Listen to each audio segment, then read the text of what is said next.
প্রিয় বন্ধুগণ, আমি আপনি যদি জান্নাতে যেতে চাই, প্রথমেই আমাকে 5টা স্টেশন পার হওয়া লাগবে। জোরে বলেন কয়টা? মেহেরবানি করে আরেকবার বলেন কয়টা? 1 নম্বরে মরা লাগবে না। আপনাদের ডেমরার কোন লোকের কাছে এই পর্যন্ত শুনছেন যে তিনি জান্নাত পরিদর্শন করে এসে তারপরে আপনাদেরকে বলতে শুনছেন? তাহলে 1 নম্বরে কাজ কি বলেন? 1 নম্বরে মরা লাগবে, 2 নম্বরে কবরে যাওয়া লাগবে, 3 নম্বরে হাসরের ময়দানে ওঠা লাগবে, 4 নম্বরে আপনাকে মিজানের সামনে যাওয়া লাগবে, মিজানের পাল্লায়, মিজান থেকে তারপরে আপনাকে ফুলসিরাতের পুল পার হওয়া লাগবে। এই 5টা স্টেশন পার করে তারপরে আপনাকে জান্নাতে যাওয়া লাগবে।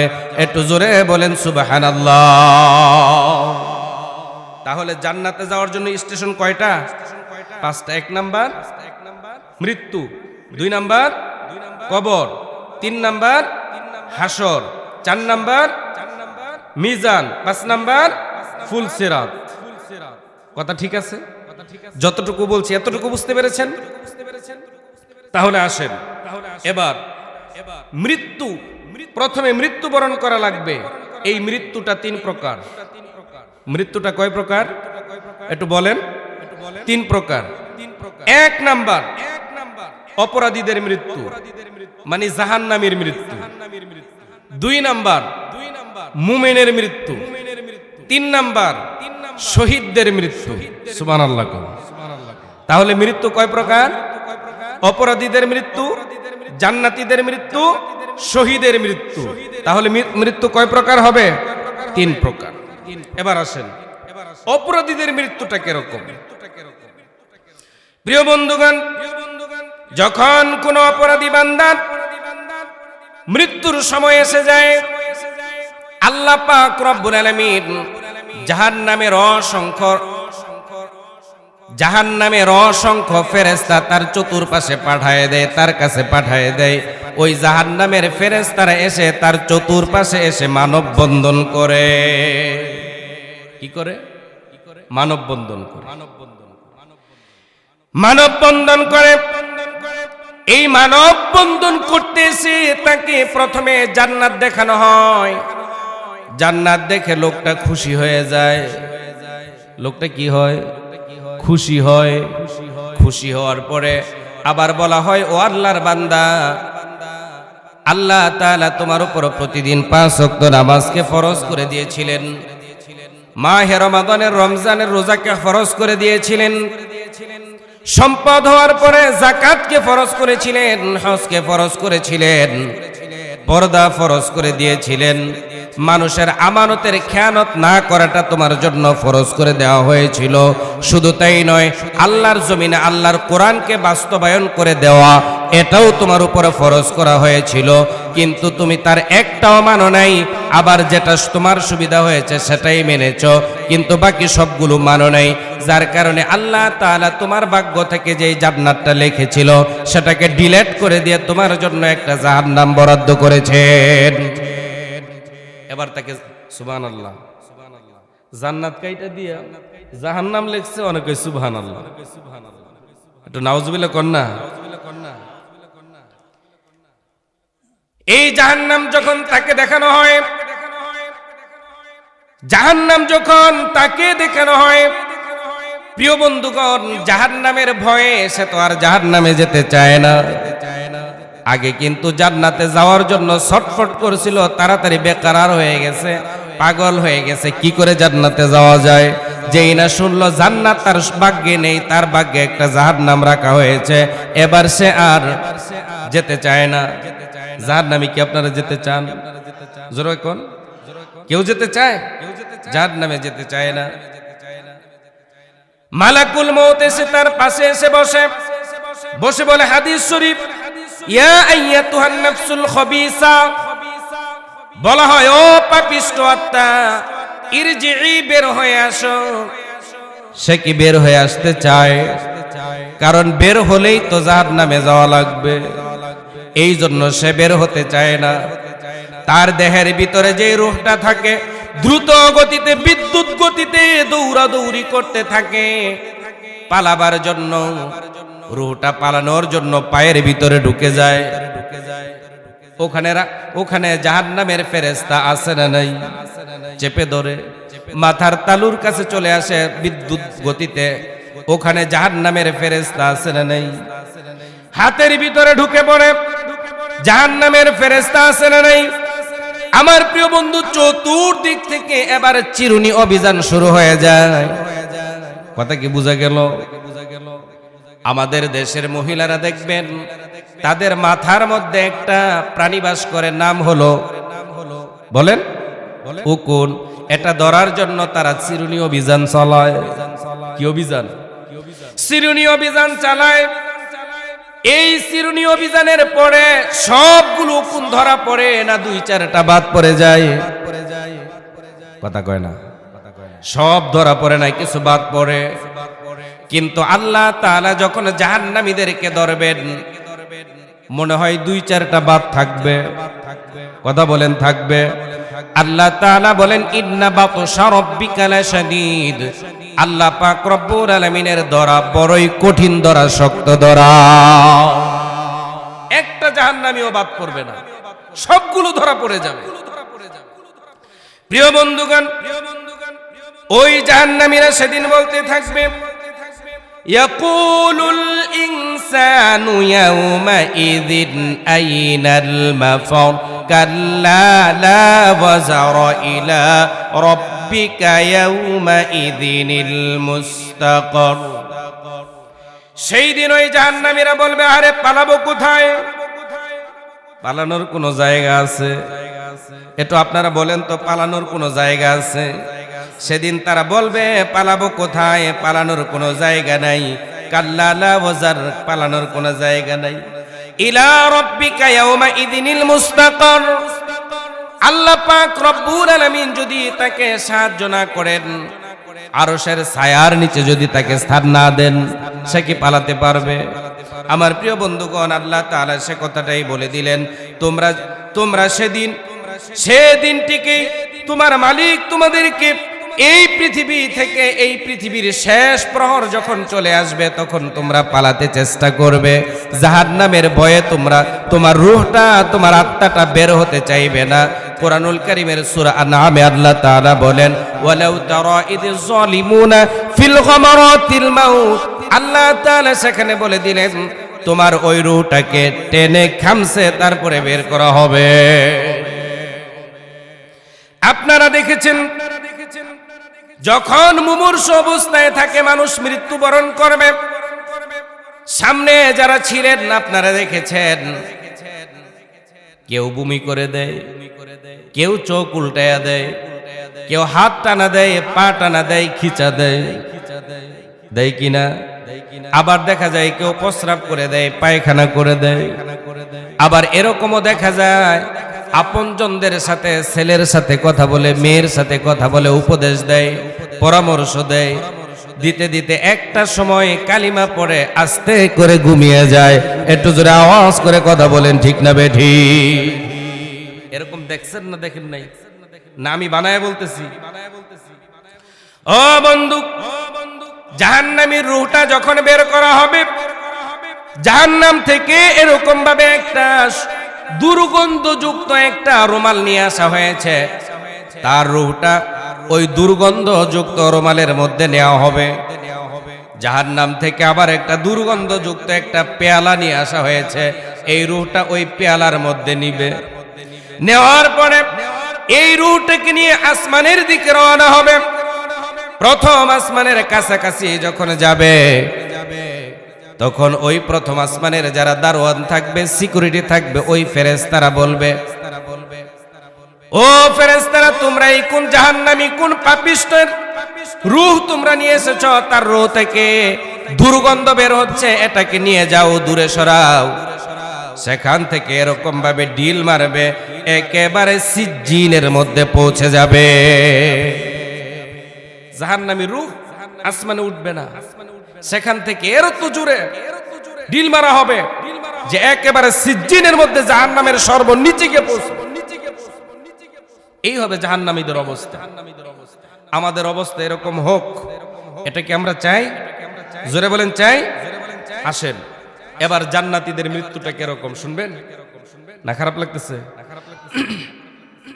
রাসূল বলেন, ইন্নাল আবদাল মুমিনা ইযা কানা ফীহি ইনফিতাউ মিনাদ দুনিয়া ওয়া ইকবালিম মিনাল আখিরা নাযালা আলাইহিমুল মালাইকাতুস সামা ফীহিল ওয়ুজু কাআন্না ওয়ুজুহুশ শামস মা হুম মিন আকফালিম মিন আকফালিল জান্নাহ ওয়া হুনুতুম মিন হুনুতিন ইলাল জান্নাহ হাত্তা ইয়াজলিসু মিনহুম মাদ্দাল বাসার আও কামা ক্বালা আলাইহিস সালাতু ওয়াস সালাম।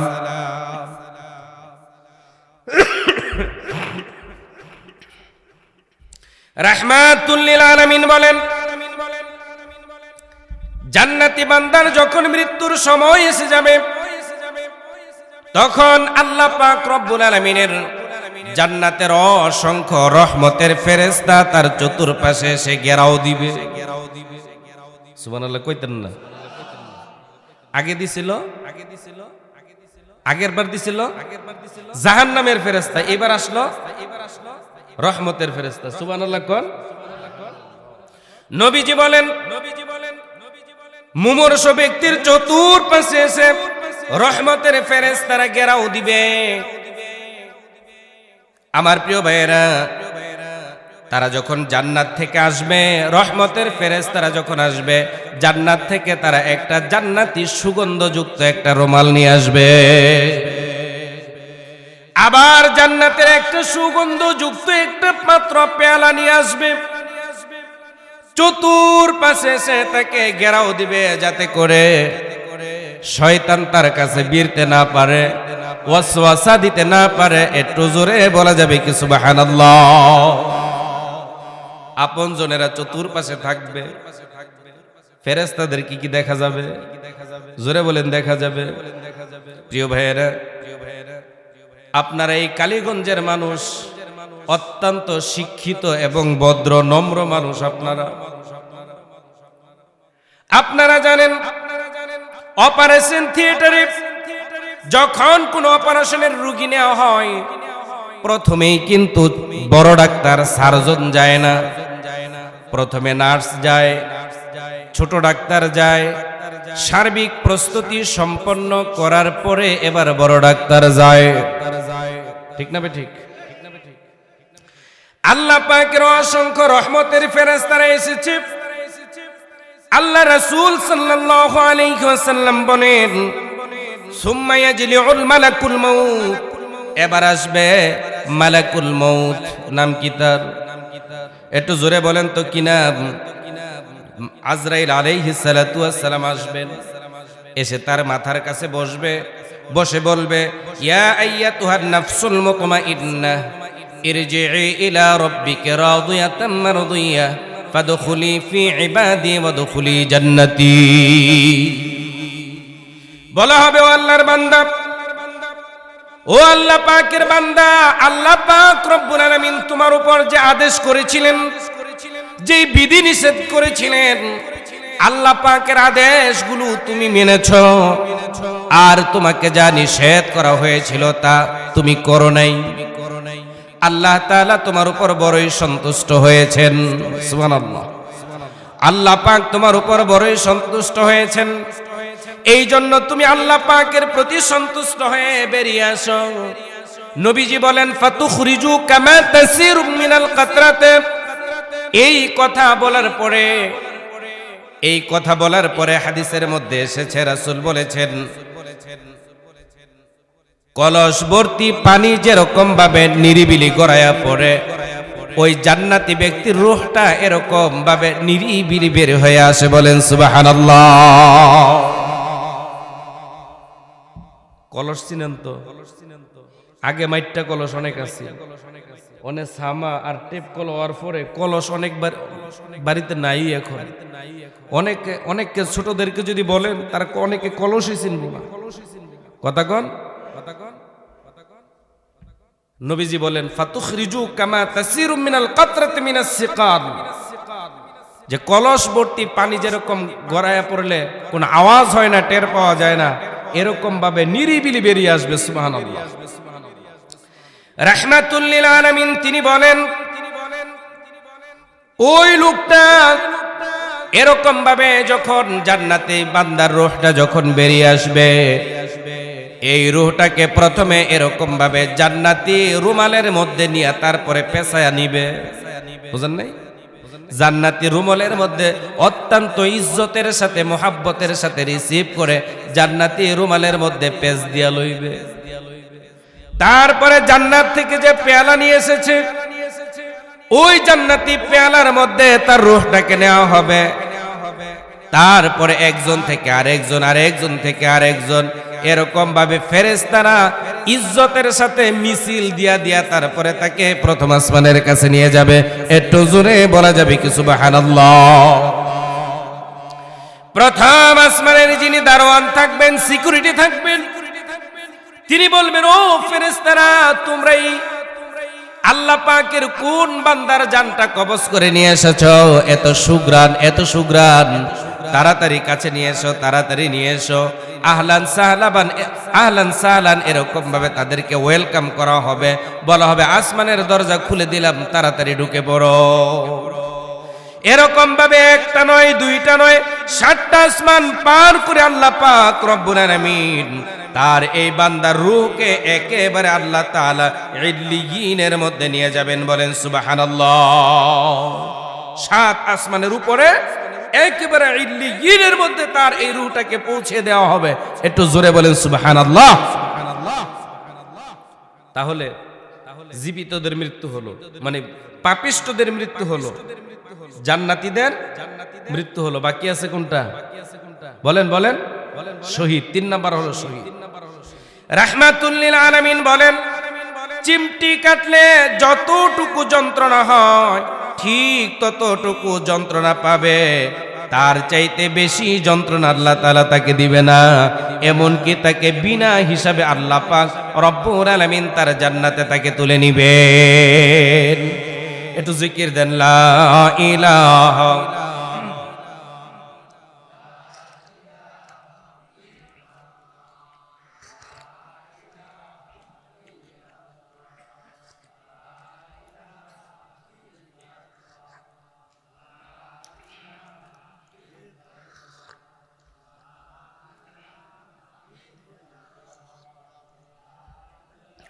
লা ইলাহা ইল্লাল্লাহু মুহাম্মাদুর রাসূলুল্লাহ। বলেন সাল্লাল্লাহু। আপনারা তো অধিকাংশ লোকে আমাকে চিনেন, চিনেন না? আমিও আপনাদেরকে চিনি।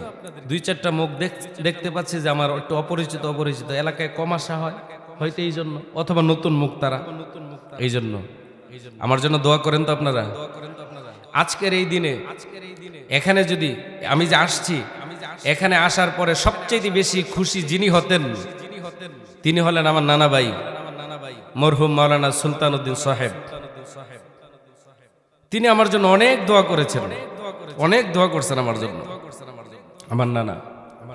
আজকে তিনি যদি আমাকে দেখতে পেতেন যে স্টেজে বসে এরকম ভাবে কথা বলি, তাহলে তিনি আরো বেশি দোয়া করতে পারতেন আমার জন্য। আমি আপনাদেরকে নিয়ে দোয়া করি, আল্লাহ তাআলা তিনি যেন আমার নানা ভাইকে, আমার নানা ভাইয়ের জীবনের সমস্ত ভুলগুলোকে আল্লাহ তাআলা ক্ষমা করে দেন, গুনাহগুলো ক্ষমা করে দেন। আল্লাহ তাআলা তার যে কোনো নেক আমলকে উসিলা করে আল্লাহ তাআলা তাকে যেন জান্নাতের সুউচ্চ মাকাম করে নেন। বলেন আমিন। আমি আপনাদের জন্য, আমার নানার জন্য দোয়া চাই। নানা অত্যন্ত মহাব্বত, আমাকে অনেক বেশি মহাব্বত করতেন। আমি গত 26 তারিখে আমাকে, যেটা আমরা বুয়াবাড়ি মাহফিল হয়েছে, সেখান থেকে আমাকে দাওয়াত করা হয়েছিল 26 তারিখে আসার জন্য।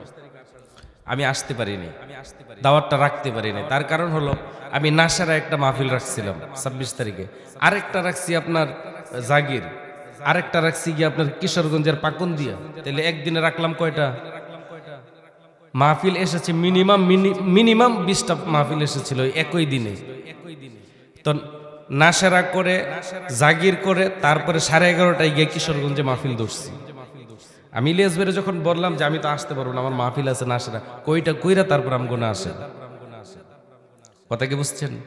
তো 3টা মাহফিল তো আমার আগেই রাখা, শিডিউল ঠিক করা। পরে এখান থেকে যখন আব্দুল সাত্তার সব ফোন দিল, আমার মাহফিল কিন্তু আজকের মাহফিল আমার রাখা ছিল পাঞ্জোরা কালীগঞ্জের, ওইটা না করে দিয়ে এটা রাখছি। রাগ করছেন? ওইটা যে না করলাম, একে তো ডেমরা ওইটা আসতে মানে ডেটটা মিলাইতে পারলাম না। দ্বিতীয়ত এটা আমার নানার বাড়ি, এখানে আমার নানা সাহিত্য আছেন, আর আসলে নানা মামাদের সাথে দেখা হয়ে যাবে, আপনাদেরও দোয়া পাবো, এই লুপটা আমি সামালতে পারি নাই। এই জন্য কি আপনারা রাগ করছেন? বড় দোয়া করবেন আমার জন্য, আমার আব্বার জন্য দোয়া করুন। আমার আব্বাকে তো চিনেন, অত্যন্ত সহজ এবং সরল একজন মানুষ। আল্লাহ তাআলা আমার আব্বাকে যেন দীর্ঘ হায়াত দান করেন, বলেন আমিন। আল্লাহ তাআলা যেন সুস্থতার সাথে রাখেন, বলেন আমিন। মায়ের জন্য দোয়া করবেন, আমার মা তো আপনাদেরই সন্তান, আমার মায়ের জন্য দোয়া করবেন। আল্লাহ তাআলা আমার মাকে যেন সুস্থতা দেন, নেক হায়াত দান করেন, বলেন আমিন। সেই সাথে আমি দোয়া চাইবো আমার মরহুম আমার নানির জন্য। নানা নাই, নানি তো আছেন। আল্লাহ তাআলা আমার নানিকে যেন দীর্ঘ হায়াত দেন, সুস্থতা দান করেন, বলেন আমিন। সেই সাথে আরো একটা কথা না বললেই নয়, আমার ছোট মামা, নাম কি? আপনারা খুব মহব্বত করেন, তার স্নেহ করেন, আদর করেন। রাস্তা দিয়ে হেঁটে গেলে আমি শুনেছি, তার কাছে জিজ্ঞাসাও করে দেখেছি যে আপনাদের অনেকের বাড়িতে তিনি মেহমান হয়ে যায় মাঝে মধ্যে, হয় না? আমাদের বাড়িতেও যখন যায় মাঝে মধ্যে গেলে বাড়িতে বলে দেওয়া আছে যে দিক থেকে আসুক আগে তাকে খাবার দিতে হবে, তারপরে লঙ্গি আর সাবান দিয়ে তারা গোসল করাইতে হবে। এটা তারা করে। এই জন্য বিরক্ত হন না তো আবার আমার ছোট মামার প্রতি। আমার মা মাঝে মধ্যে আমাদেরকে বলে আর কি, সে তো মেহমান, তোমরা মেহমানদারি করো, আমরা করার চেষ্টা করি। আল্লাহ তাআলা তার বাবার সম্পদ কি কম দিছেন? ইচ্ছে করলে সে এগুলো করে খেতে, দেখাশোনা করে তারপরে চলতে পারতো না? কেন সে পারছে না সেটা আমরা জানি না। আল্লাহ তাআলা তাকেও যেন ভালো রাখে, বলেন আমিন। তাহলে যে কথাগুলো বলতেছিলাম, যে মানুষের মৃত্যু হলো 3 প্রকার। একটা হলো অপরাধীদের মৃত্যু, একটা হলো জান্নাতীদের মৃত্যু, আরেকটা হলো শহীদদের মৃত্যু। এখন এই মৃত্যুবরণ আমরা তো সবাই মৃত্যুবরণ করব না? আমাদের কাছে কি আমরা যা করি দিনের আলোতে, রাতের অন্ধকারে যা কিছু করি তা লিপিবদ্ধ করার জন্য, ডায়েরি করার জন্য লেখক আছে না নাই? নাম কি? আল্লাহ তাআলা বলেন কিরামান কাতিবিন। আল্লাহ তাআলা বলেন 2 জন সম্মানিত ফেরেশতা আমি তোমাদের সাথে রেখে দিয়েছি, তোমরা যা কিছু করো তার সবকিছু তারা লিপিবদ্ধ করে। ইয়ালামুনা মা তাফআলুন, আমি এবং আপনি যা কিছু করি এর মধ্যে এমন কোনো বিষয় নাই যা তাদের অজানা, জানে না। এই ধরনের কোনো বিষয় কি আছে? নাই। আল্লাহ তাআলা তারপরে বলেন ইন্নাল আবরারা লাফি নাঈম। আল্লাহ তাআলা বলেন যাদের আমল নামা সুন্দর হবে, যারা নেককার হবে, নেককার লোকেরা সেই দিন আনন্দে থাকবে। সুবহানাল্লাহ। যারা নেককার, যাদের হাতের মধ্যে, ডান হাতের মধ্যে আমল নামা পাবে, তারা কি খুশি না বেজার? এই যে এখন কিন্তু খুশির এবং অসন্তুষ্টির একটা সিজন চলতেছে। বিভিন্ন রাজনৈতিক দলের নমিনেশন দেওয়া হচ্ছে না? যে নমিনেশন পায় হয়তো মিষ্টি খাওয়ায়, আর যে পায় না সে কি করে, রাস্তার মধ্যে টায়ার জ্বালায়, আগুন ধরায়, তারপরে আবার প্রতিবাদ করে। কথা বলেন, কথা বাস্তব না অবাস্তব? আল্লাহ তাআলা সেই কথাটাই বলেন ইন্নাল আবরারা লাফি নাঈম। আল্লাহ পাক রব্বুল আলামিন বলেন নেককার বান্দারা, নেককার লোকেরা সেদিন তারা আনন্দে থাকবে, তারা খুশির মধ্যে থাকবে। সুবহানাল্লাহ। ওয়া ইন্নাল ফুজ্জারা লাফি জাহিম। আল্লাহ তাআলা বলেন আর অবশ্যই পাপীরা থাকবে জাহান্নামের কষ্টে, জাহান্নামের জন্য তার আতঙ্কিত ভয়ের মধ্যে থাকবে। একটু জোরে আওয়াজ করে কথা বলেন ঠিক কিনা? আল্লাহ পাক রব্বুল আলামিন সেদিন মানুষ একজন মানুষ আর একজন মানুষের কোনো কাজে আসবে না, কেউ কাউকে কোনো ধরনের উপকার করতে পারবে না। পারবে না কি বলেন? কেউ কারো কোনো উপকার করতে পারবে না।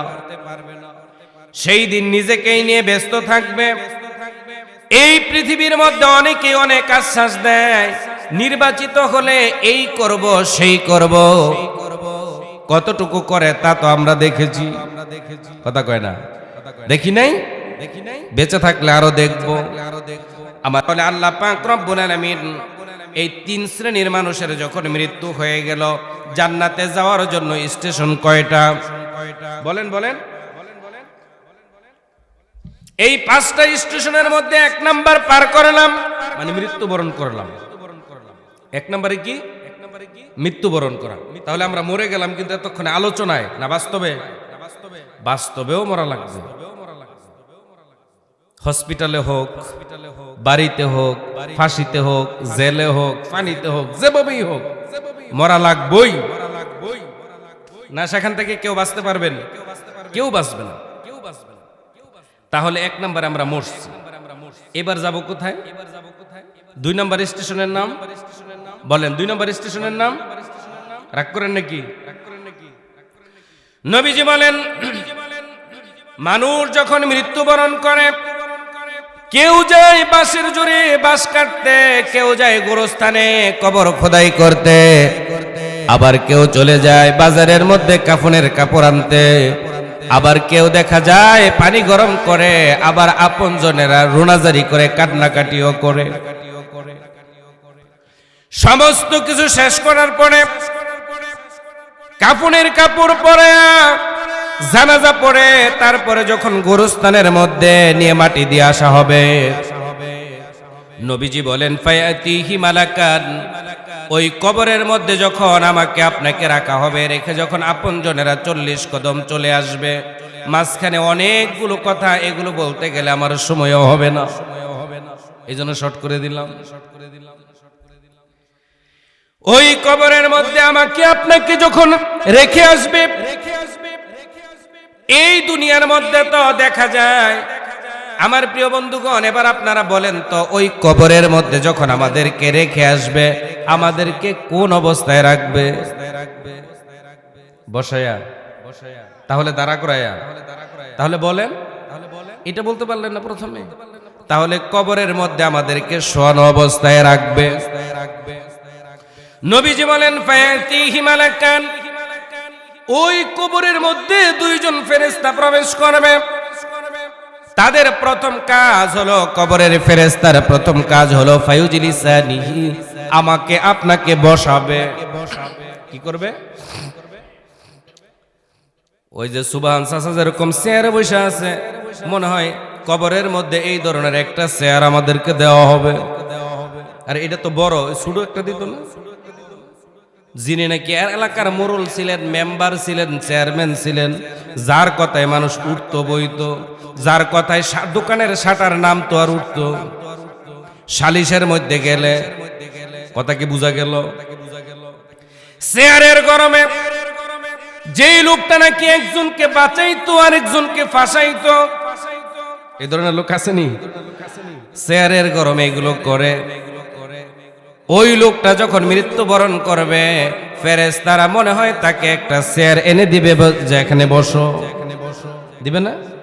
আমরা সবাই বললাম যে আল্লাহ, দুনিয়ার মধ্যে তো চেয়ারের মধ্যে বৈশা চেয়ারের গরমে অনেক কিছু করছে, একটা চেয়ার দিয়েন, একটা মোড়া, একটা ফিরি দিবে।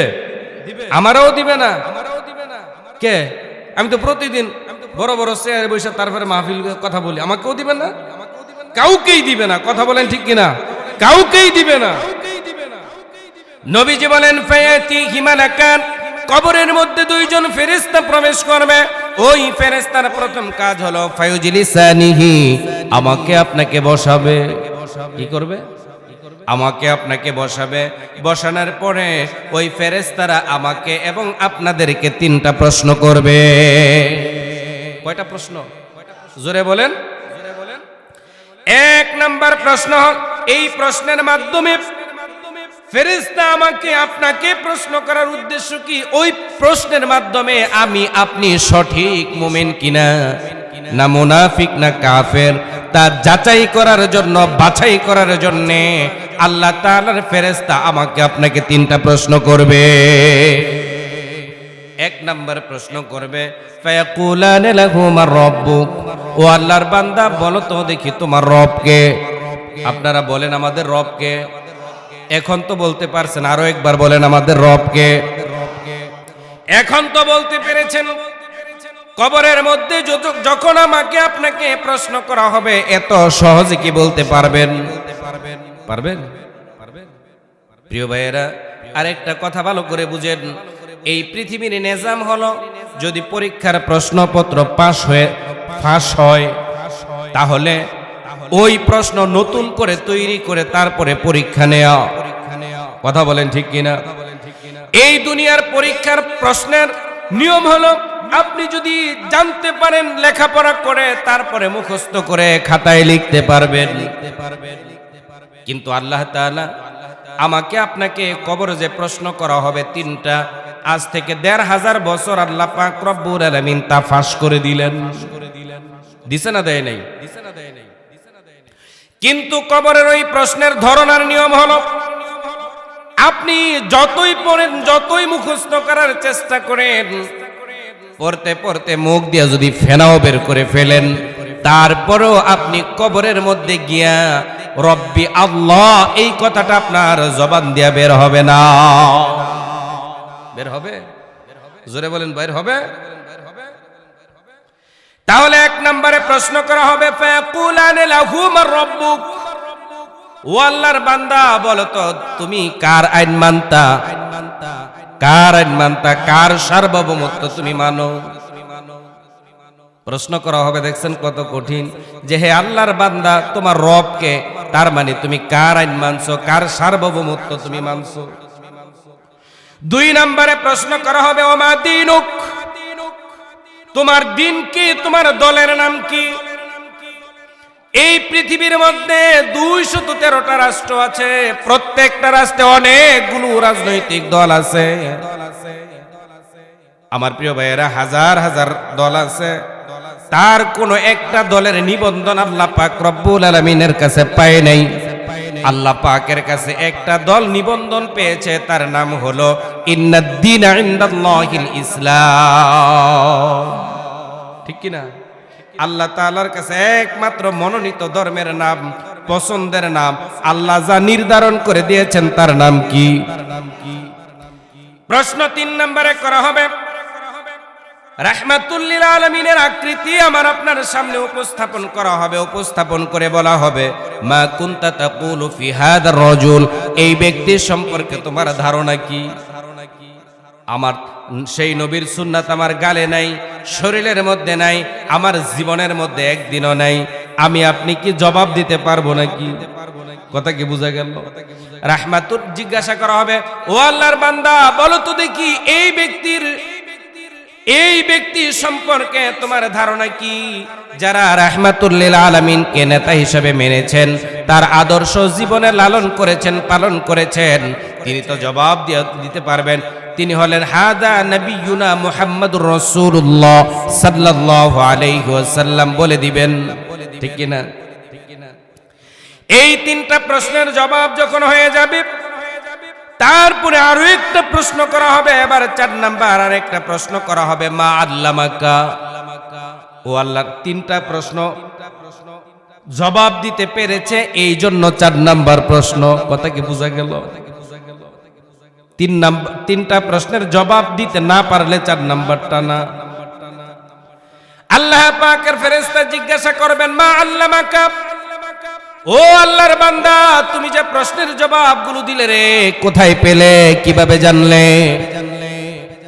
তখন ওই জান্নাতি বান্দা বলে দিবে, আমি কোরআন পড়েছি, হাদিস পড়েছি, রাসূলের অনুসরণ করেছি, আমি সেখান থেকে জেনে তারপরে এসেছি। বলেন না সুবহানাল্লাহ। এই কথা যখন বলা হবে, আল্লাহ তাআলা বলেন, আল্লাযী খালাকাল মাউতা ওয়াল হায়াতা লিয়াবলুয়াকুম আইয়ুকুম আহসানু আমালা ওয়া হুয়াল আজিজুল গফুর। আল্লাহ পাক রব্বুল আলামিন বলেন, তিনি মৃত্যু এবং জন্ম সৃষ্টি করেছেন যাতে করে তিনি আমাদেরকে এই পৃথিবীর মধ্য থেকে যাচাই করে বাছাই করে নিতে পারেন কে কর্মক্ষেত্রে উত্তম। যারা কর্মক্ষেত্রে আল্লাহ পাকের বিধান মেনেছে, রাহমাতুল লিল আলামিনকে অনুসরণ করে নেতা মেনেছে, এটা কে করেছে তা আল্লাহ তাআলা এই পৃথিবীর মধ্যে কর্মক্ষেত্র থেকে আল্লাহ তাআলা যাচাই করে বাছাই করে তারপরে নিচ্ছেন। সুবহানাল্লাহ। যখন উত্তর দেওয়া হয়ে যাবে, আল্লাহ বলবেন, আবশিরু ফিল জান্নাতি ওয়া আলবিসু ফিল জান্নাতি। আল্লাহ পাকের পক্ষ থেকে ফেরেশতাদেরকে বলা হবে, ও ফেরেশতারা শোনো, আমার এই বান্দার জন্য কবরের মধ্যে জান্নাতি বিছানা বিছায়া দাও। সুবহানাল্লাহ কইতেন না? আবার বলা হবে, ওয়া আলবিসু বিল জান্নাতি, আমার এই বান্দার শরীরের মধ্যে জান্নাতি পোশাক পরায়া দাও। জান্নাতি পোশাক, জান্নাতি বিছানা পেয়ে যাবে জান্নাতীরা। আল্লাহ পাক তারপরে বলেন, সুম্মা কানাউমাতিল আরশি ইয়াউমাল কিয়ামা ইলা ইয়াউমিল কিয়ামা। আল্লাহ পাক রব্বুল আলামিন তারপরে বলবেন, ও আল্লাহর বান্দা, দুনিয়ার মধ্যে তো অনেক পরিশ্রম করেছ, ঠিকমতো বাড়ি থাকতে পারো নাই, ঘুমাতে পারো নাই, মানুষেরা তোমাকে দৌড়িয়েছে, অপবাদ দিয়েছে, আছে না নাই? সেদিকে গেলাম না। আল্লাহ পাক রব্বুল আলামিন বলবেন, তুমি এখন থেকে আরামে ঘুমাতে থাকো, কিয়ামত পর্যন্ত কেউ তোমাকে আর ডিস্টার্ব করবে না। বলেন সুবহানাল্লাহ। প্রিয় বন্ধুগণ, আমার প্রিয় ভাইরা, আমার আপনার যে রূহকে কবরের মধ্যে এরকম ভাবে প্রশ্ন করা হবে, এই রূহ এখন এই পৃথিবীর মধ্যে যতগুলো মানুষ আছে, বাবা আদম আলাইহিস সালাতু ওয়াস সালাম থেকে যত মানুষ এসেছিল চলে গেছে, এখন আছে, কিয়ামত পর্যন্ত যেই মানুষটা সর্বশেষ আসবেন, আমাদের সকলের রূহ সবগুলো কিন্তু আমাদের সকলের রূহগুলোকে আল্লাহ পাক রব্বুল আলামিন রূহের জগতে ছিল, আমরা সবাই একসাথে রূহের জগতে ছিলাম। সেখানে আল্লাহ তাআলা আমাদেরকে প্রশ্ন করেছিলেন, আলাস্তু বিরাব্বিকুম, আমি কি তোমাদের রব নই? কথা বলেন। রূহের জগতে আমাদের সবাইকে আল্লাহ তাআলা একসাথে প্রশ্ন করেছিলেন, আলাস্তু বিরাব্বিকুম, আমি কি তোমাদের রব নই? সেই দিন আমি আপনি সকলেই মিলে জবাব দিয়েছিলাম, ক্বালু বালা, নিশ্চয়ই আপনি আমাদের রব। তাহলে রূহের জগতে রব, কবরে গেলে প্রথমে রব, বুঝা গেল? রূহের জগতে রব, কবরেও রব। এখন ওই কবরের জবাব আপনি দিতে পারবেন ওই রবের কথা মানলে, যদি না মানেন তাহলে কেউ দিতে পারবে না। কথা বলেন ঠিক কিনা? নবীজির সাহাবী হযরত উসমান রাদিয়াল্লাহু তাআলা আনহু, তিনি যখন কবরের পাশ দিয়ে যেতেন, হযরত উসমান কবরের কাছে গিয়ে কাঁদতে কাঁদতে তিনি পাগলের ন্যায় হয়ে যেতেন, বেহুশ হয়ে যেতেন। সাহাবায়ে কেরাম বলতেন, ভাই উসমান, আল্লাহ পাকের হাবিব যখন জান্নাত এবং জাহান্নামের বয়ান করেন, আলোচনা করেন, তখন তোমাকে এত বেশি কাঁদতে দেখি না যত বেশি তোমাকে এই কবরের পাশে এসে বসে কাঁদতে দেখি। কারণ কি? হযরত উসমান রাদিয়াল্লাহু তাআলা আনহু তিনি বলেন, ও আমার সাথীরা, শুনে রাখো, রাহমাতুল লিল আলামিন বলেছেন, পরকালীন জীবনের জন্য প্রথম স্টেশন হলো এই কবর। প্রথম স্টেশন কি? একটু জোরে কোন। প্রথম স্টেশনটা হলো এই কবর। এই কবরের মধ্যে যদি আমি সার্চিট মুক্ত হয়ে যাই, ধরা পড়ে যাই, তাহলে কবরের মধ্যে যদি আমি ধরা পড়ে যাই, তাহলে হাসরে ধরা, মিজানে ধরা, ফুলসেরাতে ধরা। এই জন্য আমি এই কবরটাকে এত বেশি ভয় পাই। এখান থেকে কেউ যদি মুক্তি পেয়ে যায়, রেহাই পেয়ে যায়, তাহলে তার হাসরের ময়দান রেহাই পেয়ে যাবে, মিজানের পাল্লার কাছেও শেষ তার জন্য সহজ হয়ে যাবে। ফুলসেরাতের ফুল তার জন্য পার হওয়া আল্লাহ তাআলা সহজ করে দিবেন। এই কবরের মধ্যে যদি ধরা পড়ে যায়, সব জায়গায় ধরা। এই জন্য আমি এই কবরটাকে এত বেশি ভয় পাই। কে বলছেন? যেই সাহাবী, এই পৃথিবীতে 10 জন সাহাবী জান্নাতের টিকিট পেয়ে গিয়েছিলেন, তার মধ্যে তিনিও একজন, হযরত উসমান রাদিয়াল্লাহু তাআলা আনহু, যার কাছে আল্লাহ পাকের হাবিব সাল্লাল্লাহু আলাইহি ওয়াসাল্লাম কলিজার টুকরা 2টা সন্তানকে বিবাহ দিয়েছিলেন। একজনের ইন্তেকালের পরে তিনি আরো একজন দিয়েছিলেন। সুবহানাল্লাহ। তাহলে তিনি কবরে এত ভয় পায়। আমরা তো কবরের পাশ দিয়ে প্রতিদিনই যাই, ছাগল দৌড়াই, গরু দৌড়াই, কথা কয় না? আছে না নাই? বন্ধুগণ, আরেকটা ঘটনা মনে পড়ে গেল। আম্মা জান মা খাদিজাতুল কুবরা রাদিয়াল্লাহু তাআলা আনহা, তিনি ইন্তেকালের পূর্বে রাহমাতুল লিল আলামিনকে তিনি 3টা ওসিয়ত করেছিলেন। কয়টা? 3টা ওসিয়ত করেছিলেন। তিনি বলেছেন, ইয়া রাসূলুল্লাহ, ইয়া হাবিবাল্লাহ, নবী গো, আমার যখন মরজে মউত হয়ে যাবে, আমার যখন ইন্তেকাল হয়ে যাবে, আপনি আপনার শরীরের ব্যবহৃত কাপড় দিয়া, জুব্বা দিয়া, তারপরে আপনি আমার কাফনের ব্যবস্থাটা করবেন। ইয়া রাসূলুল্লাহ, 2 নাম্বার আমি আপনাকে ওসিয়ত করছি, তা হলো নবী গো, আপনি নিজে আমাকে কবরের মধ্যে শোয়া দিবেন, অন্য কারো মাধ্যমে নয়, আপনি নিজে কবরের মধ্যে আমাকে শোয়া দিবেন। 3 নাম্বার ওসিয়ত করলেন, ইয়া রাসূলুল্লাহ, ইয়া হাবিবাল্লাহ, নবী গো, ওই কবরের মধ্যে আমাকে রাখার পরে, মাটি দেওয়ার পরে সবাই চলে যাবে, আপনি যাবেন না ততক্ষণ যতক্ষণ পর্যন্ত কবরের ওই ফেরেশতার প্রশ্নের জবাব আমি দিতে না পারি। আমি যদি দিতে না পারি নবী, আপনি কবরের মুনকার নাকির ফেরেশতার প্রশ্নের জবাব আমার পক্ষ থেকে আপনি দিয়ে দিবেন, এই জন্য সেখানে আপনি থাকবেন। মা খাদিজাতুল কুবরার ইন্তেকাল হয়ে গেল। মা খাদিজাতুল কুবরা রাদিয়াল্লাহু তাআলা আনহা, তিনি সর্বপ্রথম এই কুরআনুল কারীমের দাওয়াত তিনি গ্রহণ করেছিলেন। একটু জোরে বলেন না সুবহানাল্লাহ। খাদিজাতুল কুবরা রাদিয়াল্লাহু তাআলা আনহু হলেন তিনি যিনি তৎকালীন আরবের সবচেয়ে ধনী ব্যক্তিদের মধ্যে 7ম নাম্বার ব্যক্তি ছিলেন, ধনাঢ্য ব্যক্তি, শিল্পপতি, বড় ব্যবসায়ী ছিলেন। সমস্ত ধনরাশি রাহমাতুল লিল আলামিনের পায়ের কাছে ছেড়ে দিলেন, বললেন, ইয়া রাসূলুল্লাহ, যত বেশি পারেন খরচ করেন, আল্লাহ পাকের জমিনে আল্লাহ পাকের এই কোরআনকে আপনি বিজয়ী করে দেন। হযরত খাদিজাতুল কুবরা রাদিয়াল্লাহু তাআলা আনহা হলেন তিনি যাকে আল্লাহ পাক রব্বুল আলামিন হযরত জিবরাইল আলাইহিস সালাতু ওয়াস সালামের মাধ্যমে সালাম জানিয়েছিলেন, জান্নাতের সুসংবাদ দিয়েছিলেন। বলেন না সুবহানাল্লাহ। সেই খাদিজাতুল কুবরা রাদিয়াল্লাহু তাআলা আনহা কবরটাকে কত ভয় পান। ভয় পাওয়ার কারণে তিনি বললেন, নবী, আপনার শরীরের ব্যবহৃত কাপড় দিয়ে আপনি আমার কাফনের ব্যবস্থা করবেন, আপনি নিজে কবরের মধ্যে নেমে আমাকে রেখে আসবেন, আর আপনি আমার কবরের পাশে দাঁড়িয়ে থেকে কবরের ওই ফেরেশতার প্রশ্নের জবাব যদি আমি দিতে না পারি, আপনি আমার পক্ষ থেকে দিয়ে দিবেন। সুবহানাল্লাহ। কতটা কবরকে তারা ভয় পায়, আমরা কতটুকু পাই, একটু লক্ষ্য করেন। হযরত খাদিজাতুল কুবরা রাদিয়াল্লাহু তাআলা আনহা তিনি ইন্তেকাল করলেন।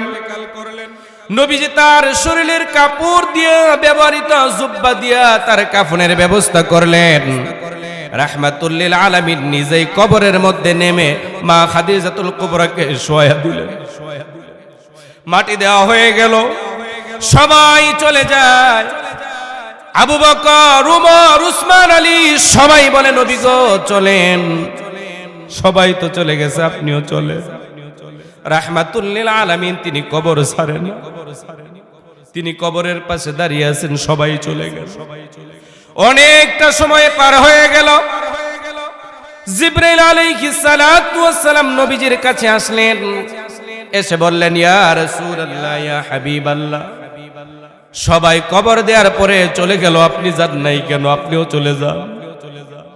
নবীজি বলতেছেন, ভাই জিবরাইল শোনো, আমি আমার খাদিজাকে 3টা বিষয়ের ওয়াদা দিয়েছিলাম, 2টা পূরণ হয়েছে, এখনো বাকি আছে একটা। আমার খাদিজা আমাকে ওসিয়ত করেছে যাতে করে মুনকার নাকির ফেরেশতার প্রশ্নের জবাব যদি খাদিজা দিতে না পারে আমি যেন তার হয়ে দিয়ে দেই। ভাই জিবরাইল, এখনো তো মুনকার নাকির ফেরেশতা কবরে প্রবেশ করলো না, আমি তো জবাব দিতে শুনি নাই বা দিতে পারি নাই, আমি যাব না। বন্ধুগণ, জিবরাইল আলাইহিস সালাতু ওয়াস সালাম বলতেছেন, ইয়া রাসূলুল্লাহ, ইয়া হাবিবাল্লাহ, আপনি চিন্তা করবেন না, আপনি এখান থেকে না গেলে কবরের ফেরেশতা কবরে প্রবেশ করবে না, আপনাকে তো আগে যাওয়া লাগবে। নবীজি বলেন, আমি যদি চলে যাই তাহলে আমার খাদিজার কি হবে? জিবরাইল আলাইহিস সালাতু ওয়াস সালাম তিনি বলছেন, ইয়া রাসূলুল্লাহ, ইয়া হাবিবাল্লাহ, আল্লাহ রাব্বুল আলামিন আরশ আজিম থেকে আমাকে জানিয়েছেন আপনাকে সুসংবাদ দেওয়ার জন্য, আপনার খাদিজা যদি কবরের ফেরেশতার প্রশ্নের জবাব দিতে না পারে, আল্লাহ পাক রব্বুল আলামিন তাকে সহযোগিতা করবে। তাহলে সে খাদিজা রাদিয়াল্লাহু তাআলা আনহা, হযরত উসমান রাদিয়াল্লাহু তাআলা আনহু, তারা কবরটাকে এতটাই ভয় পেতেন, তাহলে সেই কবরের পাশ দিয়ে আমরা প্রতিদিন যাচ্ছি, প্রতিনিয়তই কেউ না কেউ কবরের মধ্যে যাচ্ছে, তাদেরকে আমরা রাখছি, কিন্তু আমাদের মন গলে না। কবরের মধ্যে যে 3টা প্রশ্নের জবাব দেওয়া লাগবে তা আমাদের মাথায় আসে না। কথা বলেন, এই কবরের প্রশ্নের জবাব কি আমরা দিতে চাই? একটু জোরে বলেন তো, দিতে চাই? কবরের ফেরেশতার প্রশ্নের জবাব যদি আমি আপনি দিতে চাই তাহলে আমাকে আপনাকে 4টা কাজ করা লাগবে। কয়টা? বিরক্ত হচ্ছেন নাকি? কয়টা কাজ? 4টা। সংক্ষিপ্ত আকারে বলবো। 1 নম্বরে আল্লাহ পাকের অস্তিত্ব মানা লাগবে। 1 নম্বরে আল্লাহ পাকের, আল্লাহ কি আকার আছে না নিরাকার? দেখছেন, এই কথা কইতে গেলে তো সময় লাগবে। আবার আল্লাহর আকার আছে। কি আছে? এই যে আমার মামার কাছে জেনে নিবেন বাকি কথা। আল্লাহ নিরাকার না। আল্লাহ নিরাকার কথা কয় না। আল্লাহ আমরা যা বলি তা শুনেন না, আমরা যা করি তা দেখেন না। তিনি যদি নিরাকারই হইতেন তাহলে দেখতেন কি করে, শুনতেন কি করে? কথা কি বুঝা গেছে? তাহলে 1 নম্বরে আল্লাহর অস্তিত্ব মানা লাগবে, 2 নম্বরে আল্লাহর গুণ মানা লাগবে, 3 নম্বরে আল্লাহ পাকের ক্ষমতা মানা লাগবে, আর 4 নম্বরে আল্লাহ পাকের আইন মানা লাগবে। মনে করেন আমি রুহুল আমিন নাই, আল্লাহ পাকের অস্তিত্ব মানি, আল্লাহর গুণ মানি না, ক্ষমতা মানি না, আইন মানি না, আমি কাফের না মুমিন? বলেন। এই যে মাওলানা নূর ইসলাম সাহেব আল্লাহ পাকের অস্তিত্ব মানে, আল্লাহর গুণ মানে, ক্ষমতা মানে না, আইন মানে না, তিনি মুমিন না কাফের? ওই যে আমার আকবর আলী নানা বৈশা জিমাইতেছে আমার ভাইজান, মনে করেন উনি আল্লাহ পাকের আইন, আল্লাহ পাকের অস্তিত্ব মানে, আল্লাহ পাকের গুণ মানে, আল্লাহ পাকের ক্ষমতা মানে, কিন্তু আল্লাহর আইন মানে না। জান্নাতি না জাহান্নামী? কথা কি বুঝে গেল? তাহলে মানলে সবগুলোই মানা লাগবে, কোনটা বাদ দেওয়া যাবে? ও বন্ধু, আল্লাহ পাক রব্বুল আলামিনের অস্তিত্ব মক্কার কাফির বেঈমান তারাও কিন্তু আল্লাহ পাকের অস্তিত্ব মানত। যারা কোরআনুল কারীমের দাওয়াত গ্রহণ করে নাই, ইসলামকে যারা গ্রহণ করে নাই, তারাও কিন্তু আল্লাহ পাক রব্বুল আলামিনের অস্তিত্ব মানত। কথাটা আমি রুহুল আমিন নাইমের নয়, আল্লাহর কোরআন বলে, ওয়ালা ইন সাআলতাহুম মান খালাকাস সামাওয়াতি ওয়াল আরদি লা ইয়াকুলুন্নাল্লাহ। আসমান আর জমিন একজন বানাইছে, এটা তৎকালীন আরবের কাফের মুশরিক বেদিনেরাও বলছে। ঠিক না বেটি? কথা কি আমার? 1 নাম্বার দলিল দিলাম, 2 নাম্বার দলিল নেন। আব্রাহা বাদশা হস্তি বাহিনী নিয়ে বাইতুল্লাহ ধ্বংস করতে আসলো। নবীজির সম্মানিত দাদা আব্দুল মুত্তালিব তখন তিনি তার মুতাওয়াল্লি। আব্রাহা বাদশাহ যখন ধ্বংস করতে আসে, নবীজির দাদা তিনি চলে গেলেন বাইতুল্লাহ ছেড়ে দিয়ে চলে গেলেন তার উটগুলোকে দেখার জন্য, উট ঠিক আছে কিনা। মক্কার লোকেরা দৌড়ে গেল, রে আব্দুল মুত্তালিব, তুমি না বাইতুল্লাহর মুতাওয়াল্লি। আব্রাহা বাদশাহ আসলো, বাইতুল্লাহকে হস্তি বাহিনী দিয়ে ধ্বংস করে ফেলবে, ভেঙে চুরমার করে দিবে। তা রক্ষা করার কোনো চিন্তা, কোনো পেরেশানি তোমার মুখের মধ্যে নাই, কোনো চাপ নাই। তুমি একেবারে নির্বার আকারে তুমি তোমার উট পাল নিয়ে আসো। নবীজির সম্মানিত দাদা আব্দুল মুত্তালিব তিনি বলে দিলেন, ও মক্কাবাসী শোনো, ওই বাইতুল্লাহর মালিক হলেন আল্লাহ, তিনি তার ঘর রক্ষা করবে, আর আমি উটের মালিক, আমি উট দেখে রাখতাছি।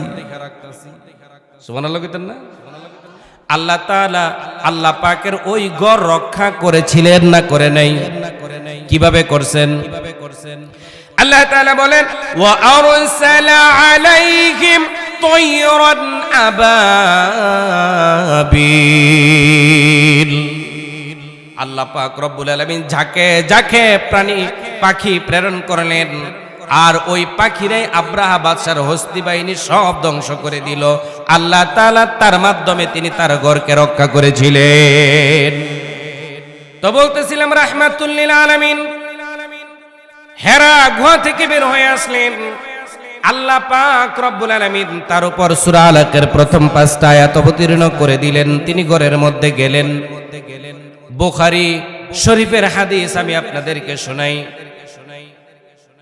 হযরতে খাদিজাতুল কুবরা রাদিয়াল্লাহু তাআলা আনহা তিনি ঘরের মধ্যে আছেন। নবীজি খাদিজাকে ডেকে বলেন, প্রাণের খাদিজা আমার, আমি ভয় পেয়ে গেছি, আমাকে চাপ দিয়ে ধরেছে, শরীরের মধ্যে ব্যথা হয়ে গেছে, জ্বর এসে গেছে, জাম্বিলুনি জাম্বিলুনি, আমাকে চাদর আবৃত করে দাও, কম্বল আবৃত করে দাও, মনে হয় বাঁচবো না, মরে যাব।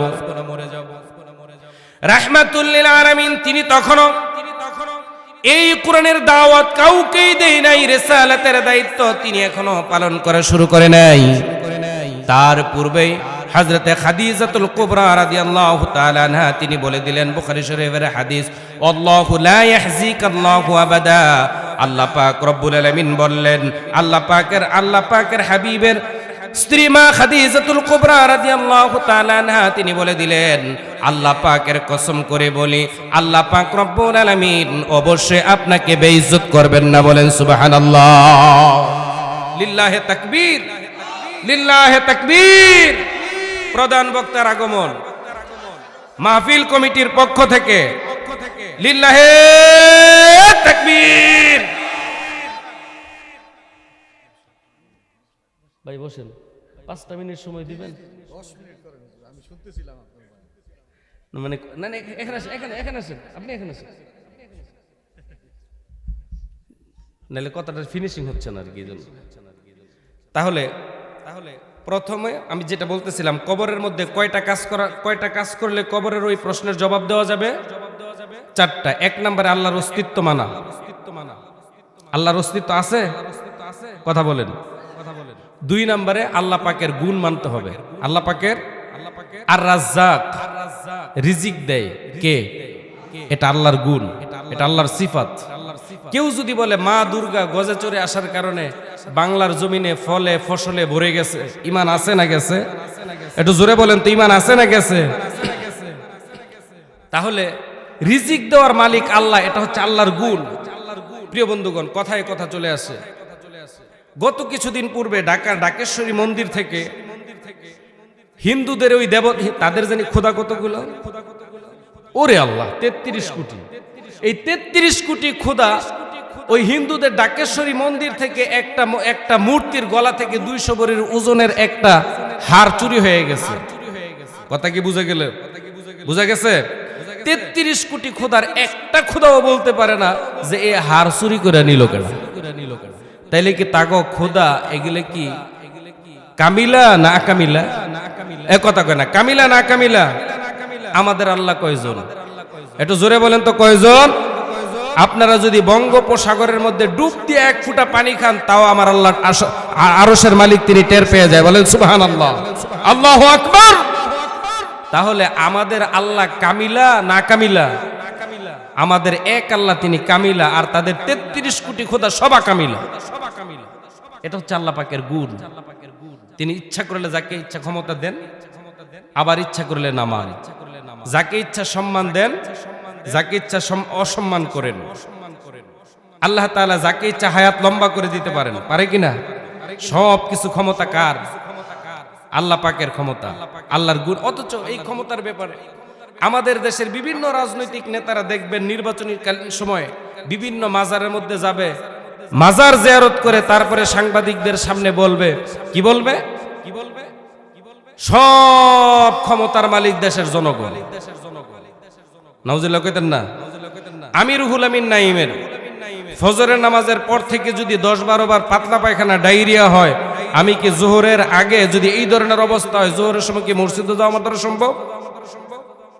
তাহলে ডায়রিয়া হলে, পাতলা পায়খানা হলে যে নাকি সোজাই হয়ে হাঁটতে পারে না, ও বলে দেশের সে নাকি আবার ক্ষমতার উৎস। তাহলে সকল ক্ষমতার উৎস কে? তাহলে সমস্ত ক্ষমতা কার? তাহলে আল্লাহর অস্তিত্ব মানা, আল্লাহর গুণ মানা, আল্লাহর ক্ষমতা মানা। 4 নম্বরে আল্লাহর আইন মানা। 4 নম্বরে জোরে কোন? আল্লাহ তাআলা বলেন, আল্লাহ রাব্বুল আলামিন বলেন, ইন্নাদ দীনা ইনদাল্লাহিল ইসলাম। ইসলাম হলো আল্লাহ পাকের দেয়া একমাত্র মনোনীত ধর্ম। প্রিয় বন্ধুগণ, আল্লাহ তাআলা তারপরে বলেন, উদখুলু ফিস সিলমি কাফা, তোমরা পরিপূর্ণভাবে ইসলামে প্রবেশ করো। অন্যত্র আল্লাহ তাআলা আবার বলে দিলেন, ওয়া মান ইয়াবতাগি গায়রাল ইসলামি দীনান ফালা ইউকবালা মিনহু ওয়া হুয়া ফিল আখিরাতি মিনাল খাসিরিন। আল্লাহ তাআলা বলেন, তোমরা আল্লাহ পাকের বিধান, নিয়ম, নীতি, আইন কানুন বাদ দিয়া তোমরা মানুষের তৈরি করা বিধান নীতিমালা যারা মানবা, তারা দুনিয়ার মধ্যে লাঞ্ছিত, পরকালীন জীবনে ক্ষতিগ্রস্ত। অথচ আফা গায়রা দীনিল্লাহি ইয়াবগুন ওয়া লাহু আসলামা মান ফিস সামাওয়াতি ওয়াল আরদি তাওআন ওয়া কারহা ওয়া ইলাইহি ইরজাউন। আল্লাহ পাক রব্বুল আলামিন বলেন, আকাশে আর জমিনে যা কিছু আছে সবাই আল্লাহ পাকের আইন ইচ্ছাই হোক আর অনিচ্ছাই হোক তারা মানে। মানে কি মানে না? আমার মাথার চুল কার আইন মানে? আপনার পায়ের নখটা কার আইন মানে? জিহ্বা কার আইন মানে? দেহের ভিতরে একটা নফস আল্লাহ দিয়েছেন, এটা খালি বাম দিকে দৌড় মারে, আছে না? কারণ এটাকে আল্লাহ স্বাধীন করে দিয়েছেন, এই জন্যই অবস্থা। ও বন্ধু, তাহলে আল্লাহ পাকের আইন মানা লাগবে। যদি আল্লাহ পাকের আইন মানেন কি হবে? আল্লাহ তাআলা বলেন, ওয়ালাউ তারা ইযিজ জালিমুনা ফিল ওয়ালাউ, আল্লাহ পাক রব্বুল আলামিন বলেন, ওয়ালাউ আন্না আহলাল কুরা আমানু ওয়াত্তাকাউ লাফাতাহনা আলাইহিম বারাকাতিম মিনাস সামাই ওয়াল আরদ। আল্লাহ তাআলা বলেন, লোকালয়ের অধিবাসীরা যদি বুঝতো আর আল্লাহ পাকের আইনগুলোকে যদি তারা মেনে চলতো, তাহলে আসমান আর জমিনের যাবতীয় রহমতের দুয়ার আল্লাহ পাক তাদের জন্য মুক্ত করে দিত। আল্লাহ তাআলা তার হাবিবকে এই পৃথিবীতে কেন প্রেরণ করলেন? আল্লাহ বলেন, হুয়াল্লাযী আরসালা রাসূলাহু বিল হুদা ওয়া দীনিল হক লিইয়ুযহিরাহু আলা দ্বীনি কুল্লি। আল্লাহ পাক রব্বুল আলামিন বলেন, আমি আমার নবীকে এই পৃথিবীর মধ্যে এই জন্য প্রেরণ করলাম, মানুষের তৈরি করা সমস্ত মতাদর্শের উপরে তার কাজ হলো, দায়িত্ব হলো, তিনি আল্লাহ পাক রব্বুল আলামিনের এই বিধানকে বিজয়ী করে দিবেন। আল্লাহর কোরআনকে বিজয়ী করে দেওয়ার জন্য আল্লাহ পাক তার হাবিবকে এই পৃথিবীতে প্রেরণ করেছেন। একটু জোরে বলেন, ঠিক না বেঠিক? যেমন তুমি দিলে জমিন, দিয়েছো আসমান, সুখের সমাজ গড়তে দিলে তেমনি কোরআন তোমার দয়ায় ফুরান। আল্লাহ দয়ায় ফুরান, দয়ায় ফুরান। প্রিয় ভাইয়েরা, বলেন আলহামদুলিল্লাহ। আরো জোরে বলেন আলহামদুলিল্লাহ। যতটুকু হয়েছে বলেন আলহামদুলিল্লাহ। মাহফিলের প্রধান বক্তাকে বসিয়ে রেখে কথা বলা আমার উচিত হয়নি, কিন্তু ফিনিশিংটা টানার জন্য নানা আর মামার দাবিতে আর কি এতটুকু সময় নিয়ে নিলাম। এই জন্য সকলের কাছে বেয়াদবির জন্য ক্ষমা চাই। আবারও দেখা হবে, কথা হবে কুরআনুল কারীমের কোনো এক ময়দানে। সে আশা ব্যক্ত রেখে আপনাদের সকলের সুস্বাস্থ্য দীর্ঘায়ু কামনা করে যতটুকু কথা বলেছি এর ভিতরে যদি কোনো ভুল কোনো কথা বলে থাকি আল্লাহ তাআলা যেন আপনাদের সিনা থেকে মুছে দেন, বলেন আমিন। আমাকে যেন মাফ করে দেন, বলেন আমিন। ওয়া আখির দাওয়ানা আলহামদুলিল্লাহি রাব্বিল আলামিন। আসসালামু আলাইকুম ওয়া রাহমাতুল্লাহি তাআলা ওয়া বারাকাতুহু।